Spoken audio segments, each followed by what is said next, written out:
ثاقب اب یہ بتائیں کہ ایک تو یہ جوڈیشل پیکج کی کیا سگنیفیکنس ہے، کیا باتیں چل رہی ہیں اس پر، اور یہ جو میل ملاقاتیں ہو رہی ہیں یہ اسی حوالے سے ہو رہی ہیں؟ مولانا فضل الرحمان صاحب کی بھی آج ملاقات ہوئی ہے صدر آصف علی زرداری سے، اور یہ نمبر گیم کے حوالے سے کیا اپڈیٹس ہیں، ذرا اس حوالے سے بتائیں نا۔ جی بالکل، یہ ملاقاتیں جو ہے وہ رات کو جو پی ٹی آئی اور مولانا جو ہے ان کی ملاقات ہوئی، ابھی آصف علی زرداری وہاں پہنچے ہیں، تو یقینی طور پر وہی جو نمبر گیم ہے مولانا کا کردار اہم ہے، پھر بھی جو نمبر گیم ہے وہ پوری نہیں بن رہی، جو حکومت وقت ہے اس کا نمبر پورا نہیں بن رہا، وہ مختلف کو رستے جو ہے وہ نکالے جا رہے ہیں۔ تین چار چیزیں بڑی اہم ہیں۔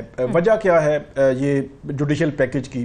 کیا وجہ جو ہے وہ عام سائلین ہے؟ نجم ثاقب صاحب نے جس طرح کہا کہ کیا عام عوام کا درد جو ہے وہ حکومت وقت میں جاگا ہے، تو بالکل اس کا جواب یہ ہے کہ بالکل بھی نہیں۔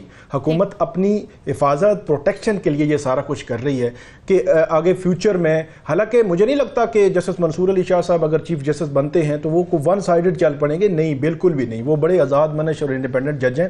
بہرحال گورنمنٹ کو یہ ایک خدشہ ہے تو اس وجہ سے اپنی پروٹیکشن کے لیے کر رہے ہیں۔ ان کو یہ نہیں ہے کہ لوئر جوڈیشری میں یا اپر جوڈیشری میں یا کوئی پینڈنسی بہت زیادہ ہو گئی ہے تو اس کو ختم کرانے کے لیے۔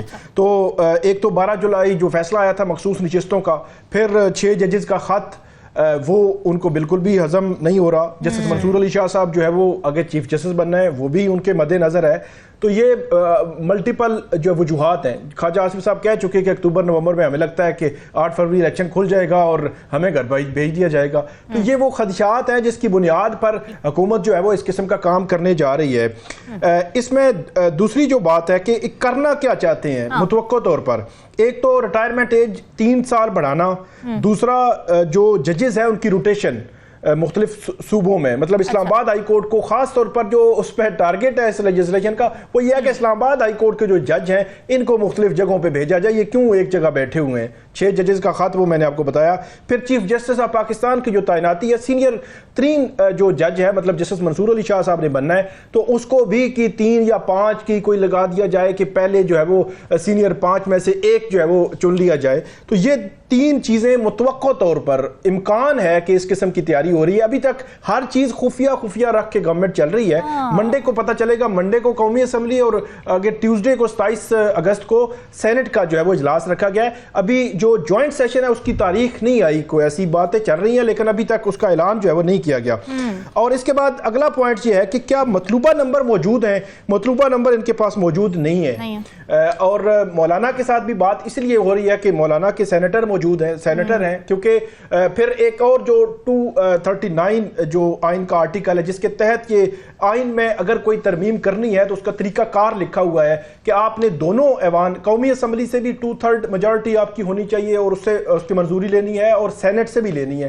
اگرچہ کچھ لوگ مکس کر رہے ہیں کہ شاید جوائنٹ سیشن میں کر سکتے ہیں، جوائنٹ سیشن سے ابھی تک میری جو بات ہوئی ہے بہت سارے جو قانونی ماہرین ہیں ان سے، وہ کہتے ہیں جوائنٹ سیشن سے نہیں کر سکتے، الگ الگ دونوں سیشن سے آپ کو 2/3 میجارٹی سے اس کی منظوری لینی پڑے گی۔ تو دونوں ایوانوں میں ان کی اس طرح جو ہے وہ 2/3 میجارٹی نہیں ہے۔ پھر رستہ کیا ہے؟ رستہ یہ بتایا جا رہا ہے کہ الیکشن کمیشن آف پاکستان جو ہے انہوں نے الیکشن ایکٹ میں ترمیم ایک تو کی تھی، پھر الیکشن کمیشن آف پاکستان نے 41 آزاد چھوڑے ہوئے ہیں پی ٹی آئی کے لوگ، 39 کو تو پی ٹی آئی ڈکلیئر کر دیا، 41 آزاد چھوڑے ہوئے ہیں، حالانکہ وہ بھی ابھی لنک ہیں سپریم کورٹ کے فیصلے کے ساتھ۔ اگر وہ 41 کو آزاد چھوڑتے ہیں تو سپریم کورٹ نے تو کہا تھا کہ ادھر سے سنی اتحاد کونسل سے نکال کر پی ٹی آئی میں لانا، تو یہ ایک الگ سے ایک پوری بحث ہے۔ لیکن یہ ایک بات کی جا رہی ہے کہ وہ جو 41 آزاد ہیں ان کو جی ان سے ووٹ لے لیا جائے گا، حالانکہ وہی بات جو کی 63A میں جو فلور کراسنگ میں انہوں نے کہا ہے کہ ووٹ کاؤنٹ نہیں ہوگا۔ گورنمنٹ جو ہے وہ ایسا لگتا ہے کہ وہ مطلب ان کو کون مشورے دے رہا ہے کہ اس طرح کی چیزیں کر کے ایک ہیجانی کیفیت جو ہے وہ بنائی جا رہی ہے جوڈیشری کے اگینسٹ۔ حالانکہ بڑی سادہ سی بات ہے کہ 12 جولائی کا جو مخصوص نشستوں کا فیصلہ تھا اس کو میرا خیال ہے ان کو تسلیم کر لینا چاہیے تھا کہ یہ مینڈیٹ آپ کا ہے، پبلک نے آپ کو مینڈیٹ دیا ہے، آپ ہی یہ آگے بڑھائیں۔ اب مولانا فضل الرحمان کا کردار بھی بہت اہمیت اختیار کر گیا ہے۔ ثاقب آپ کو بھی لگتا ہے کہ پاکستان کو سٹیپ لے لینا چاہیے، اور اگر ابھی بھی موجود ہے پاکستان میں مشن، اور اگر نہیں لے رہا تو پھر آپ کو کیا ریزن سمجھ آتی ہیں؟ جی سٹیپ تو لینا چاہیے. اب وجوہات کیا ہیں, کیوں نہیں وہ یہ اس طرف بڑھ رہے, یہ اب جو ہے وہ دیکھنے والی بات ہے. کیونکہ چین اور یو اے ای جو ہے وہ انہوں نے ان کے سفیر کے حوالے سے جو آئی ہے خبر, اگرچہ ان کی حکومت کو تسلیم نہیں کیا, لیکن چیزیں ظاہر سی بات ہے اسی طرح تعلقات جو ہے وہ بہتری کی طرف آگے جائیں گے. جو سراج الدین حقانی ہیں ان کو ابھی اقوام متحدہ کی جو لسٹ تھی سفری پابندیوں کی نکالا گیا تھا. جون میں انہوں نے وہاں وزٹ بھی کیا تھا یو اے ای کا. پھر جو ہے وہ پاکستان اور افغانستان کے درمیان یقینی طور پر تعلقات بہت اہمیت کے حامل رہے ہیں تاریخی طور پر بھی اگر دیکھا جائے. اور اب بھی وہاں پہ اگر امن ہوگا, وہاں پہ ایک مضبوط اگر حکومت ہوتی ہے تو اس کے مثبت اثرات پاکستان پر بھی پڑیں گے. لیکن ریسنٹلی آپ نے دیکھا کہ جو یہاں پہ جو افغانی تھے یہاں پہ افغانستان سے ہجرت کر کے پچھلے 40 سال میں جو آئے تھے ان کو واپس بھیجنے کا اعلان نگران حکومت نے کیا تھا, اور اب تک یہ واپسی جاری ہے. اس پر شروع میں تو طالبان حکومت نے تھوڑا رد عمل دیا تھا, لیکن پاکستان کا مطالبہ وہی رہا ہے کہ ٹی ٹی پی کو وہ جو ہے وہ کریں, کنٹرول کریں, یا ٹی ٹی پی جو ہے وہ افغانستان کی سرزمین پاکستان کے خلاف استعمال ہو رہی ہے.